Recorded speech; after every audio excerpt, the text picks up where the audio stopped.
हम परमपिता जी के पास जब आए, सदगुरु ने बुलाया, हम कलयुग की आपको बात सुना रहे हैं। आज हमें कई चीजें ऐसी सुनने को मिल रही हैं जो आज हमें मजबूर कर रही हैं कि हमें ये बात बतानी ही होगी। तो बेपरवाह जी से चर्चा होती, भयानक कलयुग है, घोर कलयुग है, सदगुरु जी बचेगा कौन? बेपरवाह जी कहते जिनको आत्मा का सच्चा दृढ़ विश्वास है, नंबर एक, यानी दिखावा ना हो, पखंड ना हो, मुंह की बकवास तो कोई भी कर सकता है, क्योंकि इतनी ज्ञान की किताबें हैं, इतना कुछ है, ज्ञान तो जो मर्जी सुना दे। लेकिन जिसको सदगुरु जी ने फरमाया दृढ़ विश्वास होगा आत्मा का, अपने सदगुरु पे दृढ़ विश्वास, चाहे भगवान आके कह दे कि भाई तेरा सतगुरु ये है, तेरा वो है, फला है, दीनकड़ है, चाहे वो थोड़ा दिखा भी दे चमत्कार, गुरु बेपरवाह जी ने फरमाया अरे पूर्ण सतगुरु का जो शिष्य होगा, भगवान की तरफ क्या, उसके दिखाए इशारों की तरफ क्या, वो उधर मुंह भी नहीं करेगा, अपने सतगुरु की तरफ मुंह कभी घुमाएगा नहीं। तो हम चर्चा करते करते कहा कि सतगुरु जी फिर ऐसा शिष्य मिलेगा कहां? बेपरवाह जी मुस्कुराए, कहते सारे ज्यादातर ऐसे शिष्य बन जाएंगे दृढ़ विश्वास की वजह से, चाहे और नजारे दिखे ना दिखे, अगर उन्हें दृढ़ विश्वास होगा तो सदगुरु ने नजारे अगर इस मृत्युलोक में ना दिखाए तो निज धाम जरूर दिखाएंगे, उसे वो नजारे जरूर बख्श देंगे। तो हमने कहा जी ऐसा दृढ़ विश्वास, क्योंकि लोग तो काम वासना क्रोध लोभ मोह अहंकार मन माया में उलझ जाते हैं, ऐसा दृढ़ विश्वास कैसे संभव है? बेपरवाह जी ने फरमाया जो सुमरण करेंगे सुबह शाम मजलिस सुने और अमल करेंगे। आप मजलिस की बात करते हैं, हमारे रूबरू होके लोग अमल नहीं करते। जो अपने पीर फकीर को आदमी समझता है वो जिंदगी में आदमी भी नहीं रहता, दर दर की ठोकर के काबिल बन जाता है। ये हमने अपनी आंखों से सैकड़ों को देखा है और आगे भी आप लोग भी देखेंगे, आपने भी देखा है। जो अपने पीर फकीर की बात को ही मजाक समझता है उसकी जिंदगी मजाक बन के रह जाती है, उसके सिवा कुछ भी नहीं। क्योंकि इस कलयुग में सतगुरु जी से फिर कहा जी फिर क्या होगा? अब ऐसा आगे उनकी संभाल कैसे होगी जब उनका हशर ऐसा हो जाएगा? तो बेपरवाह जी ने फरमाया वो आत्मा नरक में नहीं जाएगी, आगे उसको भयानक सजाएं तो मिलेंगी, बाकी ठोकरें इधर, बाकी सजाएं वहां। वो कुछ गधे होंगे, चंद लोग, बेपरवाह जी की भाषा जो उन्होंने इस्तेमाल की, कि चंद गधे होंगे ऐसे। तो आगे फिर नरक से भी बदतर उनको सजा मिलेगी। सारी आत्माएं पास से जाया करेंगी, वो देखेंगे खड़े कि हैं ये तो फलाना खड़ा है, यहां लटका पड़ा है, अच्छा ये तो फलाना लटका हुआ है। तो उनको शर्म दे दे के वो आत्माएं उनके पास से जाएंगी, और वो शर्म इतनी ज्यादा, यहां तो थोड़ी महसूस होती है, बेपरवाह जी ने फरमाया वहां हजारों गुना ज्यादा महसूस होगी, और आत्मा कर कुछ नहीं सकेगी। ये तो है नहीं कि आत्महत्या या फलां या दिनकर जो आजकल लोग तरह तरह के करते रहते हैं बातें, तो वहां तो कोई संभव ही नहीं है, सजा ही सजा, सजा और बढ़ती जाती है और बढ़ती जाती है। तो फिर सतगुरु जी आगे क्या होगा? आगे उन आत्माओं की पहचान होगी, उन रूहों की पहचान तो सतगुरु रखेगा ही रखेगा। कोई भी आत्मा जाती है, चाहे वो अच्छे कर्म करके सतगुरु पे दृढ़ विश्वास करके आखिर ओढ़ निभा के जाती है, पहचान उसकी भी रहेगी। और जो ऐसी रूहें हैं जो सजा भोग के जाएंगी, पहचान उनकी भी होगी। तो हमने कहा बेपरवाह जी फिर वहां तो उनको शर्मसार, कहते नहीं वो उनकी सजा पूरी हो जाएगी, पता नहीं कितने साल युग लगेंगे सजा में, जन्म मरण तो खत्म हो जाएगा, लेकिन वहां फिर उस आत्मा को मालिक अपनी कृपा से माफ करके ही लेके जाएंगे निज धाम। वहां तो प्रवेश, जैसे प्रवेश करेगी तो वो उसका रंग भी दूसरों की तरह कुछ ना कुछ ठीक होता चला जाएगा, पर पहचान उनकी जरूर रहेगी। फिर हमने कहा आने वाला टाइम वो तो साध संगत ने भी सुना है, ये बात तो सदगुरु से जो हुई, साध संगत जो पुराने सत्संगी है वो जानते। बेपरवाह जी फरमाते थे जो दिन गुजर गया शुक्र करो, आने वाला समय बुरा ही बुरा है।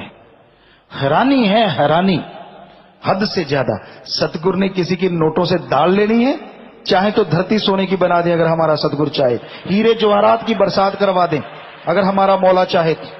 आपके चंद सड़ी गुटियों के पीछे सवाल पैदा नहीं होता।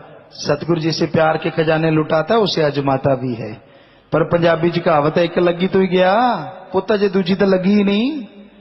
सो हमने देखा है कईयों की तर जाती है, पंजाबी जी कहावत है मुंह आया गल ना रहिंदी, लींडी तरगी तो फिर तरगी, और लींडी तरदी कदों जो सुक जाती है। सुख दी कदों है जो कोई डर लग्या होवे, कोई भै आ जाए, कोई चिंता आ जाए, या अपने आप को बंदा ज्यादा होशियार भी मैं फन्ने खां है। और कई फन्ने खाओं के कुल्ले उतरते, क्योंकि परमपिता जी के वचन है कुल्ले लैन होशियार दे। बड़े बड़े जो होशियार फन्ने खा बनते हैं ना, पल में कुल्ले उतर जाते हैं, पल में। अनपढ़ अपना पार लगा जाते हैं, पार लगा जाते हैं, उनको कोई मतलब ही नहीं होता। कई तो योजनाएं बनाते हैं जी बकायदा, कई कई महीनों से योजनाएं चलती हैं, यूं करें फिर वो करें, वो फलां करें फिर धींकड़ करें। करो तो सही बेटा, चलो तो सही लगेगा ना पता।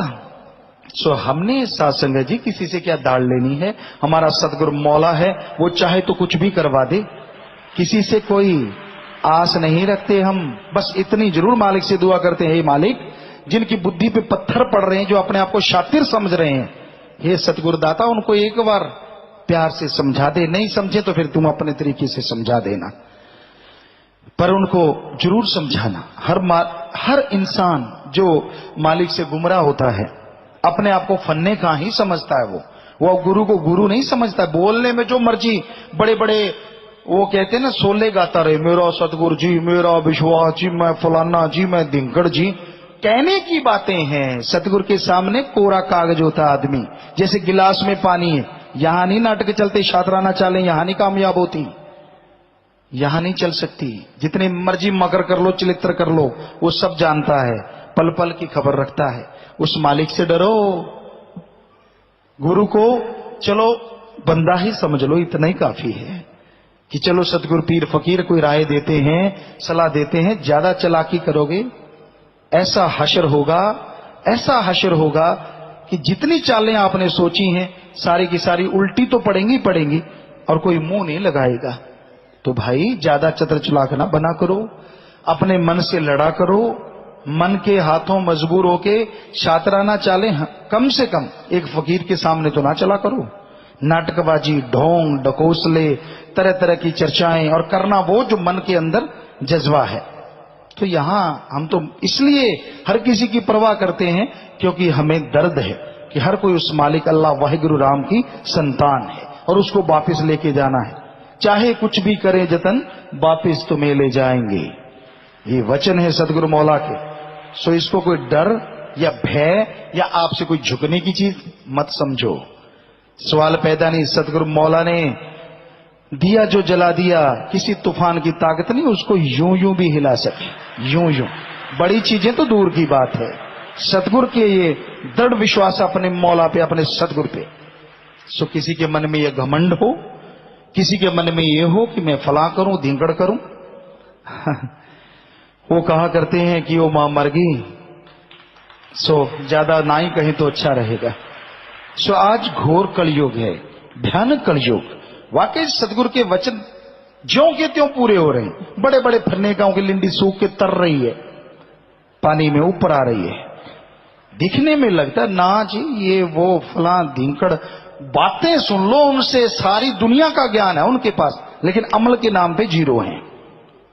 सो ये हमने अपनी आंखों से देखा नहीं, अपने सामने देखा, आजमाया है कि लोग कैसे नाटक करते, कैसे ढोंग करते हैं। हमें क्या लेना है किसी से, दुनिया के पैसे से, दुनिया की इज्जत शोहरत से। हमारा काम सतगुरु का ड्यूटी निभाना है, वो खुद निभा रहा है। और सतगुरु से प्यार मोहब्बत सबका बढ़ाना है, ना कोई माया की भूख थी। सतगुरु ने घर में बहुत बख्श रखा था, बख्श रखा है और बख्शता ही रहेगा, वो कोई कमी नहीं है।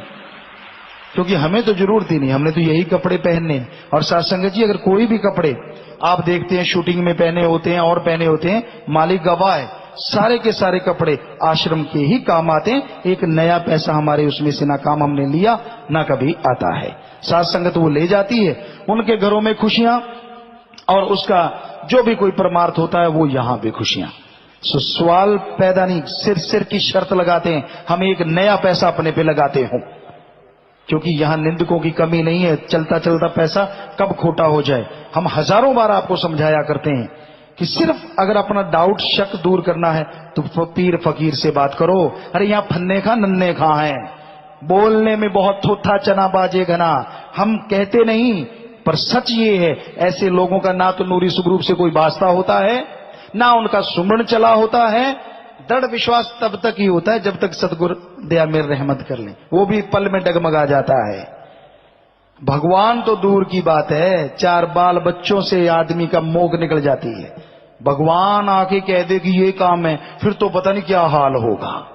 सो ऐसा हमने होते देखा है, देख रहे हैं, और मालिक से दुआ करते हैं आगे से ना दिखाए, रहमत रखे सब पे, सब जीवों का दृढ़ विश्वास बने, और उनकी झोलियों में मालिक दया में रहमत से ऐसी खुशियां भर दें, ऐसा दृढ़ विश्वास भर दें कि वो किसी आदमी की बातों में ना आए, अपने पीर फकीर के वचन सुन के अमल करे, और दोनों जहां की खुशियों से घर को माला माल कर ले।